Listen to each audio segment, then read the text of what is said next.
Le royaume du divin fiat chez les créatures. Le livre du ciel. Tome 29. C'est ce que j'ai fait avec la reine du ciel. Je voulais la constance de 15 années de vie pure et sainte, toute dans la divine volonté, pour descendre du ciel sur la terre dans la virginité de son sein. 65. J'aurais pu le faire avant, mais je ne le voulais pas. Je voulais d'abord ces actes d'assurance et de constance de sa vie de sainteté, presque pour lui donner le droit de devenir ma maman. Et je voulais attendre afin que ma sagesse infinie me donne raison d'avoir d'opérer en elle des prodiges inouïs. Et n'est-ce pas la raison? Pour la longueur de tes souffrances, et pourquoi je voulais être sûr de toi, non par des paroles, mais par des actes.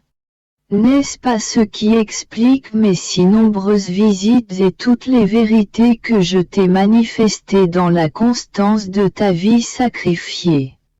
Et je peux dire que je me suis fait voir et que je t'ai parlé dans le centre de feu de ton sacrifice. Et quand je t'entends dire, comment est-il possible, mon Jésus, que mon exil soit si long? N'as-tu pas pitié de moi? Et moi, sais-tu ce que je dis? Ah! Ma fille ne connaît pas bien le secret que contient un sacrifice prolongé, et que plus il est long, plus grands sont les desseins à accomplir. Par conséquent, fais-moi confiance et laisse-moi faire. Mon abandon dans la divine volonté continue. Mon pauvre esprit s'arrête ici et là, comme si je voulais me reposer dans chacun des effets de la divine volonté, qui sont innombrables bien que son acte soit un. De sorte que je n'arrive jamais à les retrouver tous et bien moins encore à les comprendre. Et voyant qu'étant trop petite, il ne m'est pas donné de les embrasser tous, je m'arrête sur un de ces effets pour mon plaisir et mon repos.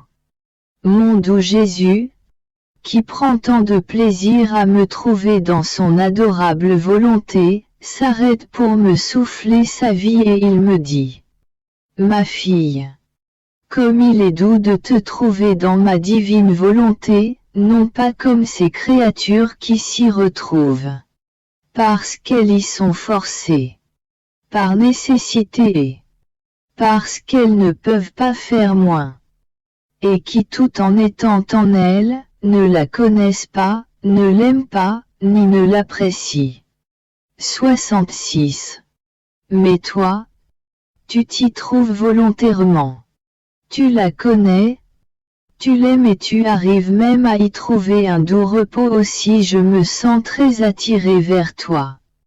D'autant plus que la puissance de ma volonté impose à ton Jésus de se révéler, je ne peux rien lui refuser.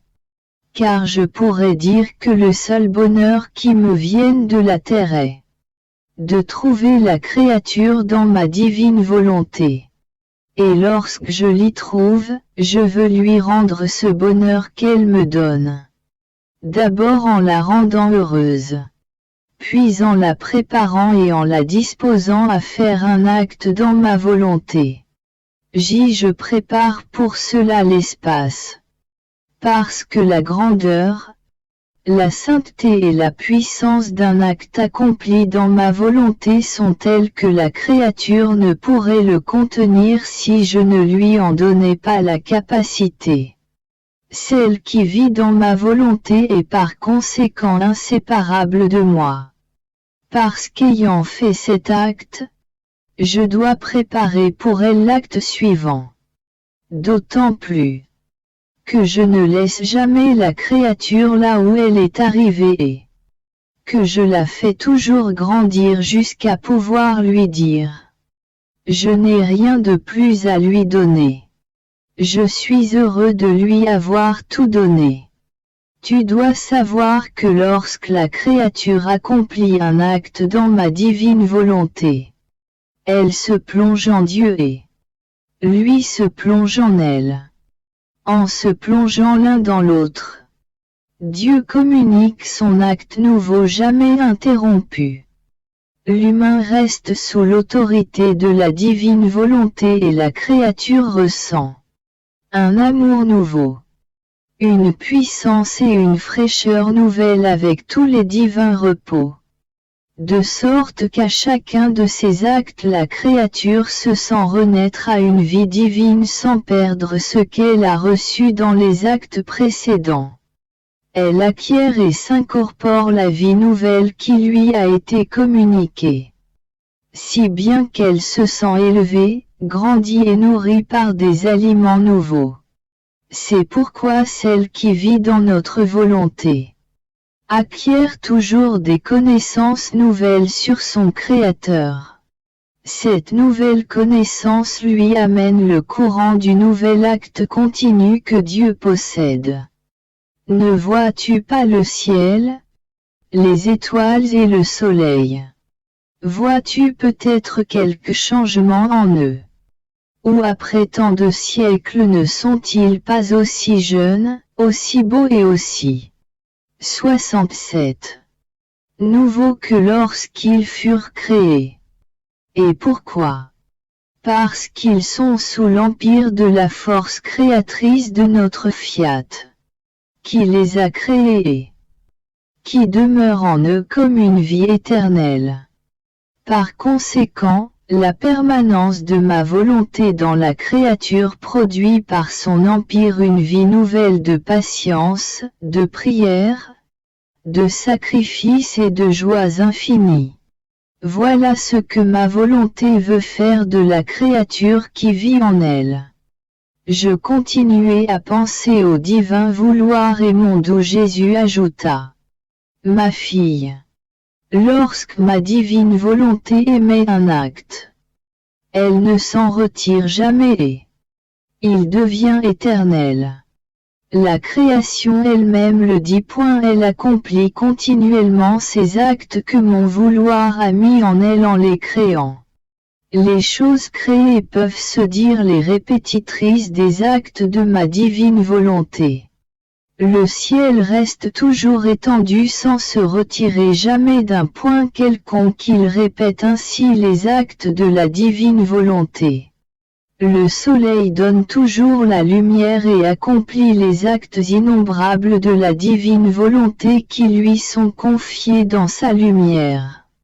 Il donne la couleur et le parfum à chaque fleur, les goûts et les saveurs aux fruits, la croissance aux plantes, la lumière et la chaleur à chaque créature. Et il accomplit encore beaucoup d'autres actes. Il poursuit sa course avec majesté, accomplissant tous les actes qui lui sont confiés.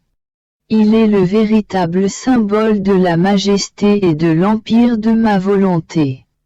La mer par son murmure, l'eau qui se donne aux créatures, la terre qui verdit et produit des plantes et des fleurs, tous accomplissent une multitude d'actes de ma volonté, qui est le moteur de toute chose et qui contient toute la création dans l'acte d'accomplir sa volonté. Et tous sont par conséquent très heureux. Ils ne perdent pas leur poste d'honneur et ne sont pas sujets à mourir parce que ma volonté à l'œuvre dans les choses créées leur donne la vie éternelle. 68. Seule la créature, elle qui devrait témoigner plus que les autres en accomplissant l'acte continuel de ma volonté, elle seule s'écarte du moteur de ma volonté et elle en arrive même à s'opposer à un vouloir si saint. Quelle tristesse! Et quel compte ne m'en rendra-t-elle pas? Mon Jésus garde le silence. Se retirant, il me laissa dans la lumière de sa volonté. Oh, combien de choses j'ai pu comprendre! Mais qui peut les dire toutes? D'autant plus que sa volonté en parle avec des paroles célestes. Et me retrouvant en moi-même, je dois adapter ces paroles célestes au langage humain. Dans la peur de créer la confusion, je me contente de passer par-dessus. Dans l'espoir que, si Jésus le veut, il s'adaptera à parler avec les mots d'ici-bas. Après quoi je poursuivais mes actes dans le divin fiat. Mon pauvre esprit s'arrêta dans la petite maison de Nazareth, où la Reine du ciel, le roi céleste Jésus et Saint Joseph vivaient dans le royaume de la divine volonté. Ce royaume n'est donc pas étranger à la terre. La maison de Nazareth. La famille qui y vivait, appartenait à ce royaume et il y régnait parfaitement. Je pensais cela lorsque mon grand roi Jésus me dit: Ma fille, bien sûr que le règne de la divine volonté a déjà existé sur la terre. C'est pourquoi il y a un véritable espoir qu'il revienne en sa pleine vigueur. Notre maison de Nazareth était son vrai royaume mais nous n'avions pas de peuple. Or tu dois savoir que chaque personne est un royaume. C'est pourquoi la créature qui laisse ma volonté régner en elle peut être appelée un petit royaume du fiat suprême. Elle est ainsi une petite maison de Nazareth que nous possédons sur la terre.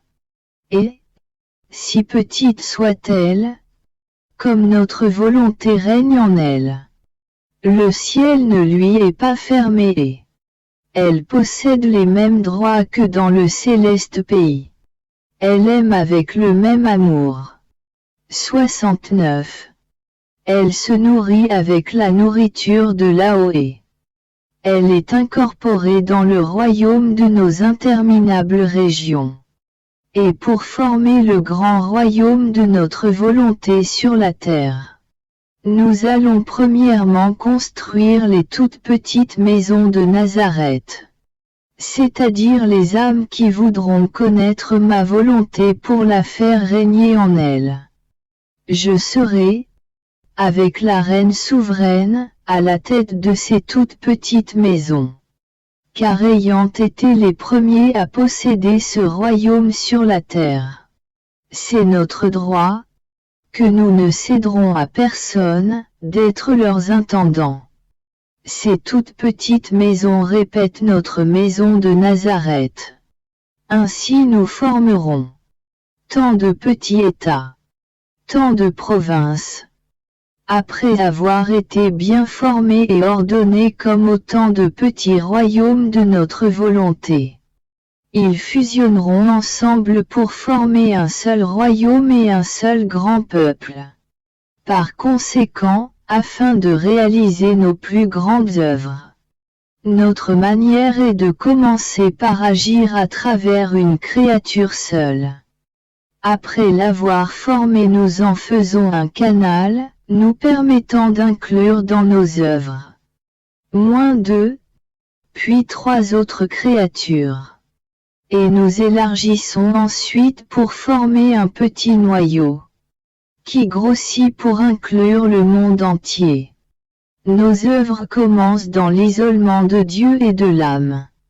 Elles se terminent en continuant leur vie au sein de peuples entiers. Et lorsque l'on voit le commencement d'une de nos œuvres, c'est le signe certain qu'elle ne mourra pas à la naissance. Tout au plus restera-t-elle cachée pendant quelque temps. Puis elle continuera et formera sa vie éternelle. Par conséquent, je veux te voir toujours avancer, toujours davantage, dans ma volonté divine. 70. 1. Je suis toujours dans la mer du vouloir suprême. Oh! Combien de belles choses on y trouve! Il y a tous les actes de Jésus en action. Il y a ceux de la Reine souveraine, ceux de notre Père céleste. Ceux qu'il a fait et Ce qu'il va faire. C'est une mer qui n'est pas divisée, mais une interminable. C'est le tout. Dans cette mer, il n'y a ni péril ni crainte de naufrage parce que l'heureuse créature qui s'y immerge abandonne ses vieux vêtements et revêt les divins. Pendant que je me trouvais dans cette mer, mon doux Jésus m'a rendu présente au moment de sa passion où les apôtres se dispersèrent, fuirent, en le laissant seul et abandonné entre les mains des ennemis. Et Jésus, mon très grand bien, me dit, ma fille, la plus grande tristesse de ma passion, le clou qui a le plus transpercé mon cœur, fut l'abandon et la dispersion de mes apôtres. Je n'avais pas un seul ami vers qui tourner mon regard. En effet, l'abandon, les offenses, l'indifférence des amis dépassent, ô combien, toutes les souffrances et même la mort que peuvent nous infliger des ennemis. Je savais que mes apôtres devaient me donner ce clou et que lâchement ils allaient fuir. Mais je l'acceptais parce que, ma fille, celui qui veut accomplir une œuvre ne doit pas s'arrêter aux souffrances. Il doit plutôt se faire des amis. Quand tout va bien, que tout lui sourit, qu'il va semant les triomphes et les prodiges, et communique même une force miraculeuse à celui dont il fait son ami et son disciple. Tout le monde alors se vante d'être l'ami de celui qui est entouré de gloire et d'honneur. Et chacun espère. Combien d'amis et de disciples veulent alors y prendre part? Car la gloire, les triomphes et les temps heureux sont de puissants aimants qui attirent les créatures vers le triomphateur. Qui veut être l'ami et le disciple d'un malheureux calomnié, humilié et méprisé? 71. Personne. Tous vivent alors dans la crainte et ont en horreur de s'approcher de lui. Ils en arrivent même à refuser de reconnaître celui qui était auparavant leur ami, comme Saint Pierre l'a fait avec moi. C'est pourquoi il est inutile d'espérer avoir des amis. Lorsque la créature vit le cauchemar des humiliations, des méprises et des calomnies, il est donc nécessaire de se faire des amis pendant que les cieux vous sourient, que la fortune veut vous placer sur un trône. Si l'on veut que ce bien, ces œuvres qu'il souhaite, puissent prendre vie et se poursuivre dans les autres créatures. Je me suis fait des amis alors que je semais les miracles et les triomphes, jusqu'à ce qu'il en arrive à croire que je devais être leur roi sur la terre et qu'ayant été mes disciples, ils occuperaient les premières places auprès de moi. Et malgré qu'ils m'aient abandonné durant ma passion, lorsque ma résurrection a fait éclater mon triomphe, les apôtres se sont rétractés. Ils se sont regroupés entre eux et tels des triomphateurs. Ils ont suivi ma doctrine, ma vie, et ont formé l'Église naissante.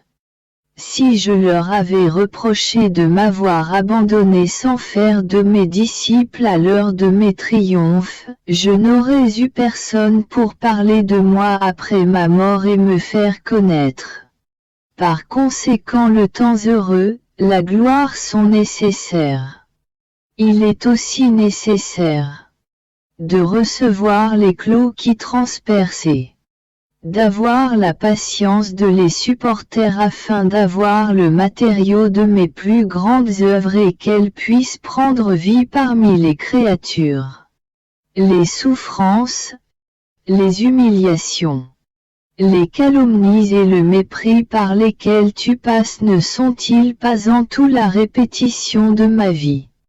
Je sentais répéter en toi le clou de l'abandon et de la dispersion de mes apôtres en voyant que si peu restait pour t'aider. Je te voyais abandonné et seul dans mes bras. Avec le clou de l'abandon de ceux qui t'avaient soutenu.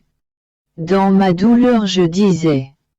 Monde mauvais, comme tu sais bien répéter les scènes de ma passion dans mes enfants. 72. Et tu offrais ton amertume. Pour le triomphe de ma volonté et pour aider ceux qui devaient la faire connaître. Par conséquent, courage dans les circonstances douloureuses de la vie. Mais sache que ton Jésus ne t'abandonnera jamais. C'est là une chose que je suis incapable de faire. Mon amour n'est pas de nature inconstante. Il est ferme et constant et ce que dit ma bouche sort de la vie du cœur. Les créatures, par contre, ils disent une chose et sentent autre chose dans leur cœur. Ils y mêlent aussi bien des objectifs humains, même en se faisant des amis. Et tu les vois ainsi changer selon les circonstances. D'où la dispersion de ceux qui semblaient vouloir mettre leur vie en jeu durant les temps heureux et qui fuient lâchement quand vient le temps des humiliations et du mépris. Ce sont là tous les effets de la volonté humaine et c'est la vraie prison de la créature capable de former beaucoup de petites chambres, qui n'ont cependant pas de fenêtres, parce qu'elle n'a pas l'intention de créer des ouvertures pour recevoir le bien de la lumière. Et les passions, les faiblesses, la peur, les craintes excessives, l'inconstance, sont autant de chambres obscures de sa prison, dans lesquelles la créature reste enfermée, les unes après les autres. La peur engendre la crainte. Et la créature s'éloigne alors de celui qui offre sa vie par amour pour elle. Par contre, l'amour règne, ma volonté vit dans mon palais où il y a tant de lumière que les souffrances, les humiliations et les calomnies ne sont que des escaliers de triomphe et de gloire, et l'accomplissement de grandes œuvres divines. Au lieu de s'enfuir et abandonner le pauvre martyr, précipité dans la poussière par la perversité humaine, elle se rapproche de lui en attendant patiemment l'heure du nouveau triomphe. 73. Oh, si ma volonté avait régné pleinement dans les apôtres, ils ne se seraient certainement pas enfuis au moment où j'avais le plus besoin de leur présence, de leur fidélité, dans mes si nombreuses peines. Au milieu d'ennemis qui voulaient me dévorer. J'aurais voulu avoir mes amis fidèles autour de moi. Car il n'y a rien de plus réconfortant que d'avoir un ami auprès de soi quand il y a l'amertume. Et ayant mes chers apôtres près de moi, j'aurais vu en eux les fruits de mes souffrances. Et, oh, combien de doux souvenirs ils auraient rappelés dans mon cœur, qui aurait été un baume dans mon immense amertume. Ma divine volonté avec sa lumière les aurait empêchés de fuir et ils se seraient serrés autour de moi. Mais comme ils vivaient dans la prison de leur volonté humaine, leur esprit s'obscurcit. Leur cœur se refroidit. La peur les envahit. Et d'un moment à l'autre, ils oublièrent tout le bien qu'ils avaient reçu de moi. Non seulement ils m'abandonnèrent, mais ils se séparèrent les uns les autres. Voilà encore une fois les effets du vouloir humain qui ne sait pas maintenir l'union et ne sait que disperser en un seul jour le bien qui a été fait durant tant d'années et avec tant de sacrifices. Par conséquent, que ta seule crainte soit de ne pas faire ma volonté.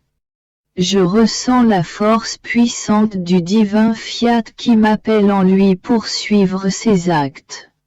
Ma petite intelligence s'est arrêtée en Éden dans l'acte de la création de l'homme. Quel acte solennel! Cela eut lieu après la création de toutes les choses. Comme pour fêter celui pour qui il avait mis au monde l'entière création, afin qu'elle devienne le palais, somptueux et confortable, où l'homme allait habiter, sans qu'il lui manque rien. Il suffit de dire qu'il s'agissait d'un palais conçu. 74. Par notre Père Céleste et par la puissance de son divin fiat.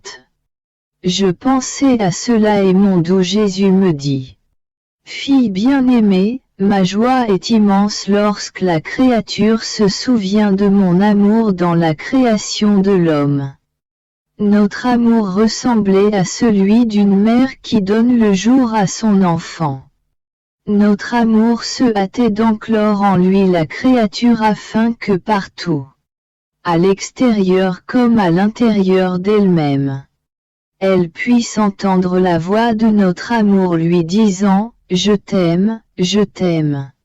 Le doux son de notre amour lui murmure à l'oreille, bat dans son cœur, et l'embrasse ardemment et résonne fortement sur ses lèvres. L'étreint dans nos bras paternels comme pour lui dire en triomphe que notre amour, quel qu'en soit le prix, veut aimer la créature. Si bien qu'il n'existe rien de plus doux, rien de plus agréable, que de nous rappeler avec quel amour nous avons créé l'homme et toutes choses. Et notre plaisir est si grand que, pour l'heureuse créature qui vient devant notre adorable majesté pour nous rappeler un si grand amour, nous redoublons nos liens d'amour pour elle. Nous lui donnons de nouvelles grâces, une nouvelle lumière, et nous l'appelons celle qui renouvelle notre fête. Car dans la création tout n'était que fête pour nous et pour tous. Et la créature qui rappelle ce que nous avons fait dans la création met en fait notre amour, notre puissance, notre sagesse créatrice qui a créé tout l'univers avec une inimitable maîtrise, laquelle s'est surpassée dans la création de l'homme. C'est pourquoi toutes nos divines qualités sont en fait. La créature regarde ce qu'elle a mis en fait par son souvenir et son petit échange d'amour. Nos qualités divines rivalisent entre elles pour redoubler tantôt l'amour, tantôt la bonté et tantôt la sainteté. Bref, chacune de nos divines qualités veut donner de ce qu'elle a, afin de répéter dans la créature ce que nous avons fait dans la création. Par conséquent, répète souvent le doux souvenir de l'amour insurpassable que nous avons eu. 75. Dans la création, c'est une créature sortie de nous, une de nos images, un de nos enfants que nous avons mis au jour et à qui avons témoigné tant d'amour. En éveillant ce souvenir, nous l'aimons encore plus. Si bien que la création tout entière n'est rien d'autre qu'une manifestation de notre volonté amoureuse envers la créature. Et dans ce témoignage d'amour elle répète « Fiat, Fiat » afin d'orner toute la création de son parade d'amour.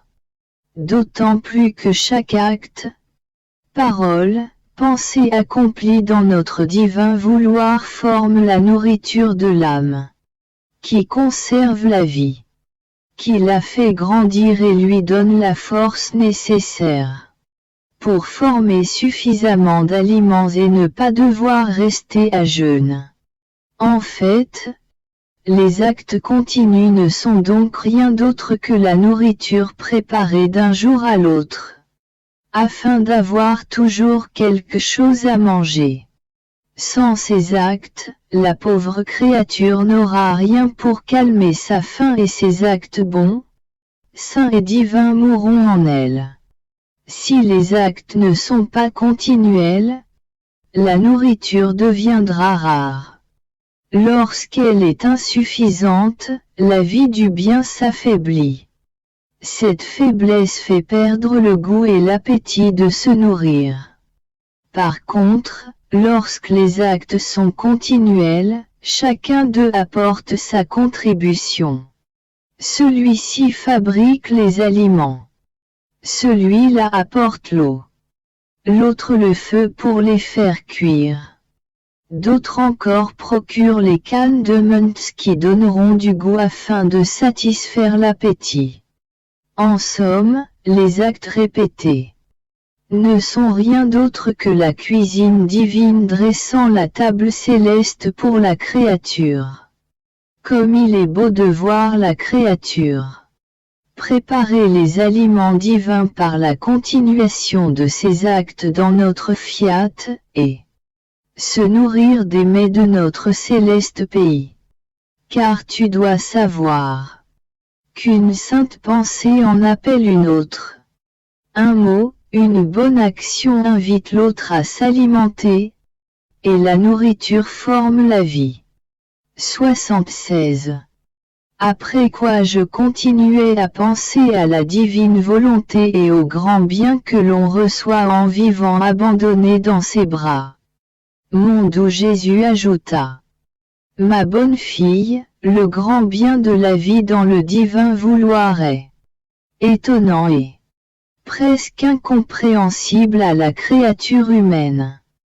Tu dois savoir que tout ce que l'on fait de bien et de saint dans ma divine volonté n'est rien d'autre qu'une semence qui germe dans le champ de l'âme, pour donner une lumière divine et pour former un commencement qui n'aura pas de fin.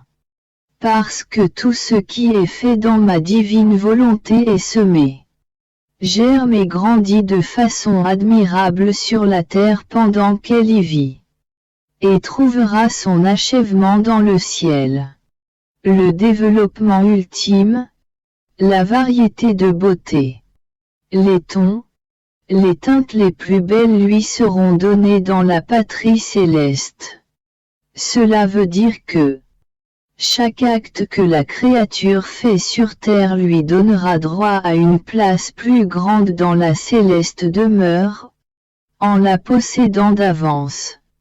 Pour chaque acte supplémentaire, la créature amènera avec elle de nouvelles béatitudes, de nouvelles joies que mon vouloir lui aura communiquées. Mon divin fiat ne cesse jamais de donner à la créature. Il veut qu'elle grandisse en sainteté, en grâce, en beauté jusqu'à son dernier souffle de sa vie ici-bas. Et il se réserve d'apporter le dernier coup de pinceau pour l'accomplissement de son triomphe dans les célestes régions. Dans ma volonté il n'y a pas d'arrêt. Les circonstances de la vie, tantôt les souffrances, tantôt les humiliations et tantôt la gloire, forment les chemins pour pouvoir toujours courir en elles, et lui donner libre champ pour s'aimer dans la créature de nouvelles semences divines, que le divin fiat s'engage à cultiver et à faire grandir de façon admirable, jusqu'à leur achèvement dans la céleste gloire. 77. In fine, rien ne commence au ciel, mais tout commence sur terre et s'accomplit au ciel. Mon abandon dans la divine volonté continue, bien que dans le cauchemar des privations de mon doux Jésus. Combien mon pauvre cœur est torturé et troublé de ne pas trouver celui dont le souffle céleste fait battre ce cœur. Mon Jésus, ma vie, ne disais-tu pas toi-même que tu voulais me faire respirer ton souffle divin, afin de pouvoir former ma vie dans les battements de ton cœur, pour que le mien puisse vivre des tiens, de ton amour, de tes souffrances et de toi tout entier. Mais alors que mon pauvre cœur épanchait sa douleur de la privation de son Jésus bien-aimé, j'ai entendu intérieurement sa voix claire résonner dans mes oreilles. Il disait avec une indescriptible tendresse: Père très saint, je te prie pour mes enfants et pour tous ceux que tu m'as donnés parce que je reconnais qu'ils sont miens. Je les serre entre mes bras pour les protéger de la tempête qui se prépare contre mon Église. Puis il ajouta: Ma fille, combien de reniements il y aura?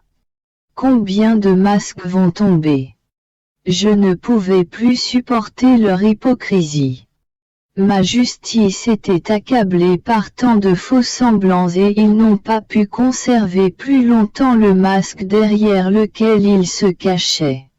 Par conséquent, prie avec moi afin que ceux qui doivent servir pour ma gloire demeurent en sécurité et que ceux qui veulent frapper mon Église restent dans la confusion. Après quoi il garde le silence. Mon pauvre esprit a pu voir un grand nombre de choses mortelles et tragiques.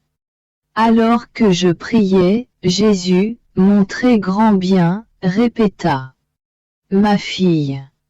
78. Pour pouvoir communiquer un bien aux autres, il est nécessaire de posséder la plénitude de ce bien. Car l'âme qui le possède en connaît les effets, la substance, la manière d'acquérir ce bien. Elle aura donc la vertu lui permettant d'infuser ce bien chez les autres, de pouvoir dire les beautés, les prérogatives et les fruits que ce bien produit. Par contre, si une âme n'a su acquérir qu'une gorgée de ce bien, de cette vertu, et qu'elle veut commencer à l'enseigner aux autres, elle ne connaîtra pas en profondeur la plénitude de cette vertu. Par conséquent, elle ne saura pas comment redire son grand bien, ni donner la façon de l'acquérir. Elle ressemblera à un enfant qui, ayant à peine appris les voyelles, veut jouer au maître devant les autres. Pauvre enfant, son jeu tournera à la farce, car il sera incapable de poursuivre son enseignement. Les vrais saints commençaient d'abord par être si remplis d'amour, de divine connaissance, de patience, etc. Et lorsqu'ils en étaient remplis au point de ne plus pouvoir tout contenir en eux, le bien qu'ils possédaient débordait pour se communiquer aux autres. Leur parole était enflammée. Elle était lumière. Et ils enseignaient, non pas superficiellement, mais de façon pratique et substantielle le bien qu'ils possédaient. C'est la raison pour laquelle beaucoup veulent se faire enseignants, mais ne font aucun bien. Car n'ayant pas suffisamment de nourriture en eux, comment pourraient-ils nourrir les autres? Après quoi je m'abandonnais dans le fiat suprême. Mon pauvre esprit s'y perdait. Tout à coup je me suis retrouvé face à l'être divin. De lui émanait une lumière interminable étalée en d'innombrables rayons, auxquels très souvent s'entremêlaient des petites lumières, qui paraissaient naître et s'alimenter de la même manière, afin de former leur propre vie et grandir comme Dieu le voulait. 79. Quel enchantement que ces hauteurs divines! Sa présence enchante, l'œil se perd dans son immensité si grande et sa beauté, la multiplicité de ses joies infinies. qu'elle semble tomber telle une pluie abondante de son être divin. On en reste muet et l'on est par conséquent incapable d'en dire quoi que ce soit. J'étais tout immergé dans ce qui se présentait à mon esprit. Alors mon bien-aimé Jésus me dit: Fille de mon divin vouloir, regarde cette immense lumière. Elle n'est rien d'autre que notre volonté qui émane du centre de notre être divin. Lorsque nous prononçâmes fiat, elle s'étendit, pour former par sa force créatrice toutes les choses créées, afin qu'aucune d'elles ne sorte de sa lumière. Ce qui est sorti de nos mains créatrices, resta en elle. Les entrelacements que tu vois dans les rayons de notre lumière sont en fait toutes les choses créées. Certaines sont maintenues dans notre lumière pour ne pas être soumises à aucun changement. D'autres, les créatures qui vivent dans notre vouloir, sont non seulement protégées, mais elles sont constamment alimentées par la lumière de Dieu, afin d'entrelacer, par leur petite lumière, le divin vouloir lui-même pour qu'il opère en elles. Ces petites lumières laissent le champ libre à notre divin fiat pour le laisser continuellement travailler en elles. Elles nous laissent toujours de quoi faire. Elles nous laissent continuer l'œuvre que nous avons commencée dans la création avec tant d'amour. Lorsque la créature nous donne l'occasion de continuer notre travail, en nous laissant la liberté de travailler dans sa petite lumière, cela nous plaît tellement que nous faisons participer la petite lumière à notre œuvre. Nous ne nous sentons pas isolés de la créature, mais nous jouissons de la beauté de sa compagnie et elle de la nôtre. Par conséquent, en vivant dans la volonté divine, tu ne nous laisseras jamais seuls. Et tu auras le grand bonheur de profiter de notre compagnie. Je faisais ma ronde dans la création, pour y suivre les actes accomplis en elle par la divine volonté. Il me semblait qu'en chaque chose créée il y avait 80. Telle une noble reine. L'adorable volonté comme centre de vie, pour y faire sa douce rencontre avec la créature. Mais cette rencontre est faite par celle qui la reconnaît en chaque chose créée. Dans cette heureuse rencontre, les correspondances sont ouvertes des deux côtés. Elles célèbrent ensemble, la divine volonté donne et la créature reçoit. Mon esprit se perdait dans les choses créées. Alors mon très grand bien, Jésus, me dit: Ma fille, toute la création manifeste la paternité, la puissance, l'amour et l'harmonie de celui qui l'a créé. Mais sais-tu pour qui nous nous sentons pères? Pour celle qui se rappelle et reconnaît que toute la création est la propriété de son Créateur, qui, voulant manifester sa paternité pour les créatures, a créé tant de belles choses par amour pour elles.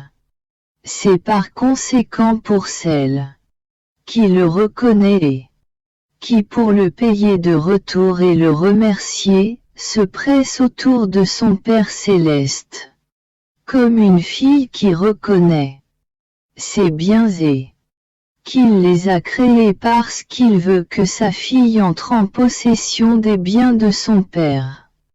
Si tu savais notre joie de nous sentir pères et de voir nos enfants se presser autour de nous grâce aux choses que nous avons créées. La créature, en se rappelant et en reconnaissant ce que Dieu a fait pour elle, nous aime comme un père et nous l'aimons comme notre fille. Nous sentons que notre paternité n'est pas stérile, mais féconde. Ainsi, Je me sens rédempteuré. 81. Je fais posséder les bénéfices de la rédemption. À celle qui se rappelle et reconnaît ce que j'ai fait et souffert dans ma vie et ma passion. Et j'entoure l'heureuse créature de mes souffrances, de mes œuvres, de mes pas. Pour l'aider, la sanctifier et lui faire sentir les effets de ma vie entière.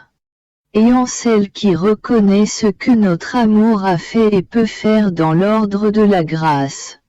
Je me sens comme l'amant passionné et je lui rends propriétaire de mon amour, ainsi elle ressentira tant d'amour pour moi qu'elle ne pourra plus vivre sans m'aimer. Puisque l'amour véritable consiste à faire sans cesse ma volonté, je réalise un prodige de mon amour et de mon vouloir. Quelle tristesse ce serait pour un père d'avoir des enfants et de ne pas les voir autour de lui pour s'aimer et profiter des fruits de ses viscères. Telle est notre divinité. Nous avons étendu notre paternité de façon infinie dans la création. Comme Père nous veillons sur nos enfants pour qu'ils ne manquent de rien. Nos bras ressentent le besoin extrême de les serrer contre nous pour leur donner de l'amour et en recevoir. Lorsque nous voyons la créature courir vers nous pour nous embrasser, oh, comme nous sommes heureux! Que notre paternité soit reconnue et que nous pouvons être un père pour nos enfants. Les membres de notre génération sont innombrables. Pourtant, ceux qui nous entourent sont peu nombreux. Tous les autres sont loin, physiquement, volontairement, loin de notre ressemblance, loin du cœur. Dans notre douleur de voir si peu d'enfants autour de nous, nous disons. Et nos autres enfants? Où sont-ils? Comment se fait-il qu'ils ne ressentent pas le besoin d'avoir un Père céleste, de recevoir nos paternelles caresses, de posséder nos biens? Alors sois attentive à reconnaître nos biens et nos œuvres. Tu entendras notre paternité dans le ciel constellé d'étoiles qui par leur doux scintillement t'appellent leur fille et te témoignent l'amour de ton Père. 82. Notre paternité s'étend dans le soleil qui par sa lumière vibrante t'appelle fille et te dit, reconnais dans ma lumière le grand dos de ton Père qui t'aime tellement qu'il veut que tu possèdes cette lumière. Notre paternité s'étend partout. Dans l'eau que tu bois. Dans la nourriture que tu prends. Dans la diversité des beautés de la nature. Nos œuvres ont une voix commune. Toutes t'appellent, fille du Père céleste. Comme tu es sa fille, elles veulent être possédées par toi. Quel sera notre bonheur si en toutes choses créées par nous, à notre tendre voix qui t'appelle fille, nous pouvons entendre ta voix nous appeler, Père, et nous dire, voilà un dos de mon Père. Oh, combien il m'aime. Et moi aussi je veux l'aimer beaucoup, beaucoup. Je pense au divin vouloir. Comment ce royaume peut-il jamais venir sur terre? Étant donné les tempêtes qui nous menacent et la triste condition des générations humaines, cela paraît impossible. Et il me semble que cette impossibilité est augmentée par l'indifférence et l'indisposition de ceux qui au moins sont dits bons, mais qui n'ont aucun intérêt à faire connaître un vouloir si saint et sa volonté qui veut nous faire la grande grâce de vouloir régner parmi les créatures. Comment est-il possible de faire vivre un bien que l'on ne connaît pas? Je pensais cela lorsque mon aimable Jésus me surprit en me disant: ma fille, ce qui est impossible aux yeux des hommes est possible pour Dieu. Tu dois savoir que la plus grande grâce que nous avons faite à l'homme dans sa création fut de lui donner la possibilité d'entrer dans notre divine volonté, pour y accomplir ses actes humains. Le vouloir humain était petit et le vouloir divin grand. Celui-ci possédait la vertu d'absorber le petit dans le grand et de changer la volonté humaine en vouloir divin. 83. C'est pourquoi Adam, au commencement de sa création, entra dans l'ordre de notre divine volonté et qu'il y accomplit un grand nombre d'actes. Si en se retirant de notre vouloir, il est sorti de notre volonté, ces actes humains accomplis dans notre vouloir sont demeurés comme un gage et un droit de l'homme, et le commencement et la fondation d'un royaume qu'il a acquis. Dans la divine volonté, ce que l'on accomplit en elle est indélébile. Dieu lui-même ne peut annuler un seul acte accompli par la créature dans le fiat suprême. Sortant de ma volonté, Adam, le premier homme créé, était en conséquence la racine, le tronc de toutes les générations humaines afin qu'elles puissent hériter, presque comme les branches qui sortent des racines et du tronc de l'arbre de l'homme, comme toutes les créatures qui dans la nature ont hérité du germe et de la semence du péché originel. Ils ont hérité de ces premiers actes accomplis dans notre vouloir et qui constituent le commencement et le droit du royaume de notre divin vouloir pour les créatures.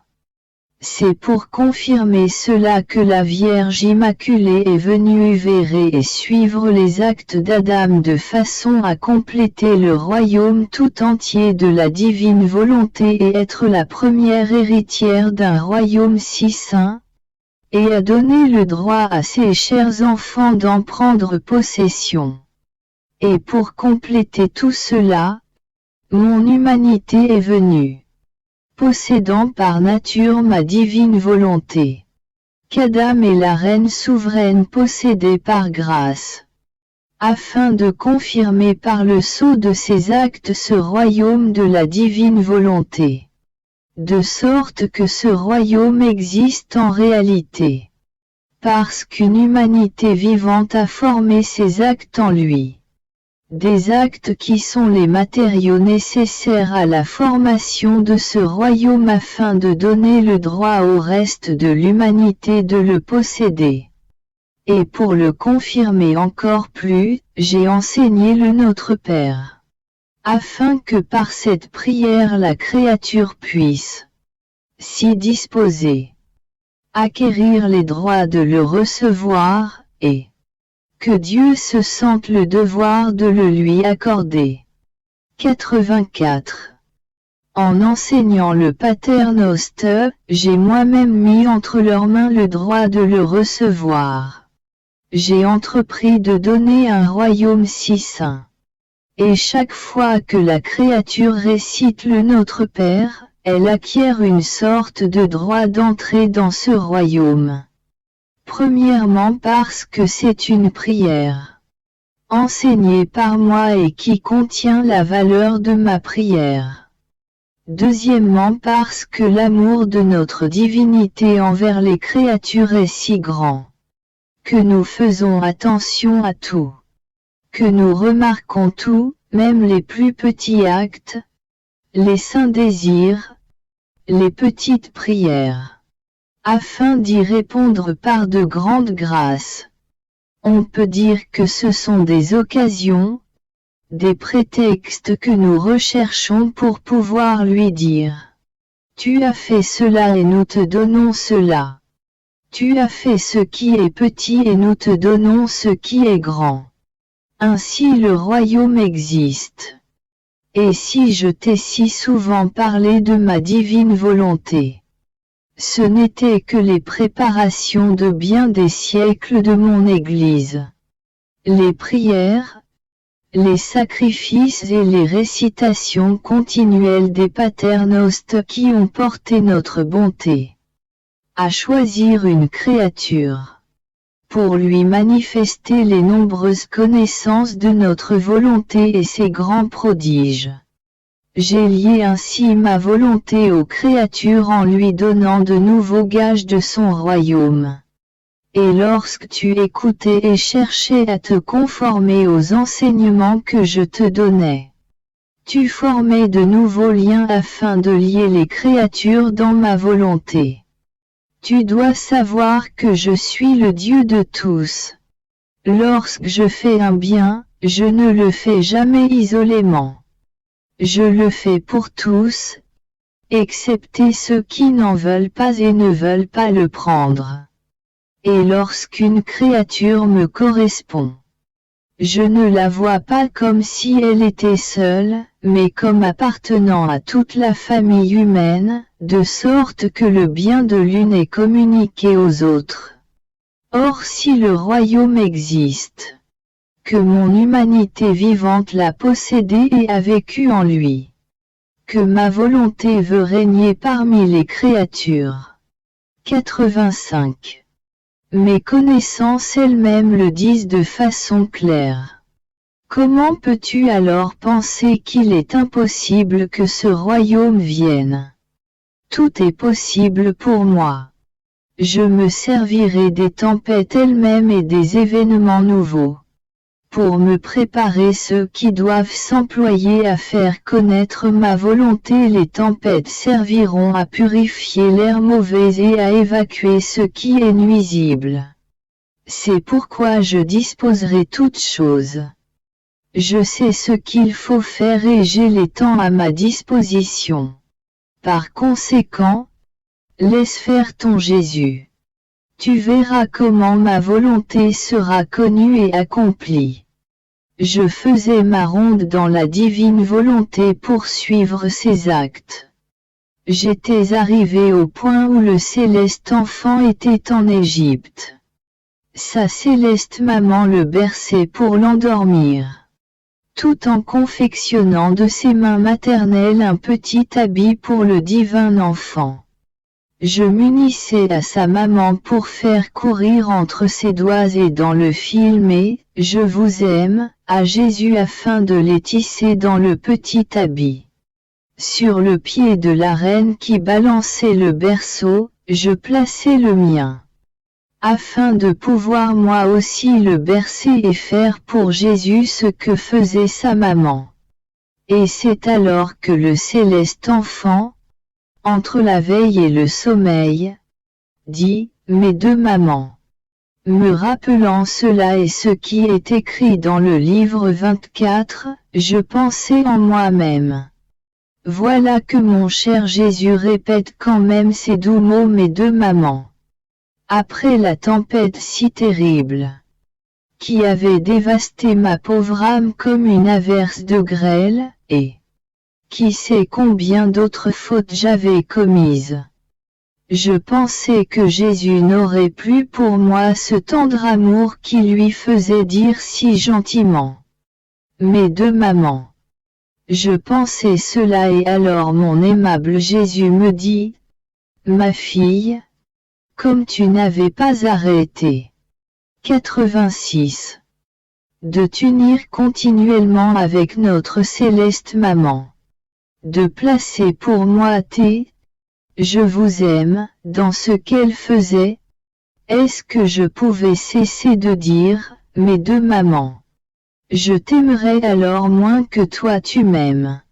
Alors que jamais je ne me laisse dépasser par amour pour la créature. Tu devrais aussi savoir que tout ce que la créature fait dans ma divine volonté, ce bien que fait la créature a la vertu de se convertir en nature. Un bien véritable en nature n'est jamais perdu. Il n'y a pas non plus de difficulté à le répéter aussi souvent qu'on le veut. Aurais-tu peut-être de la difficulté à respirer, à toucher? Non, parce que c'est dans ta nature. Si tu ne le veux pas, il te faut plutôt faire un effort, et un effort qui pourrait te coûter la vie.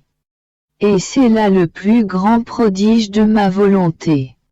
Convertir en nature la prière, l'amour, la sainteté, ses connaissances. Et lorsque je vois que la créature s'est placée sous l'autorité de ma volonté, si bien que ma volonté a été capable de changer en nature. Mais bien divin, mes paroles résonnent dans l'âme avec ma puissance créatrice et lui donnent la maternité de nature. Comment alors ne pas répéter? Mes deux mamans. Ce que je dis est réalité. N'est-il pas vrai que ma maman est ma mère selon l'ordre de la nature et qu'elle est aussi ma mère selon l'ordre divin en vertu de la divine volonté qu'elle possédait? Si elle n'avait pas possédé mon vouloir, elle n'aurait pu être ma mère.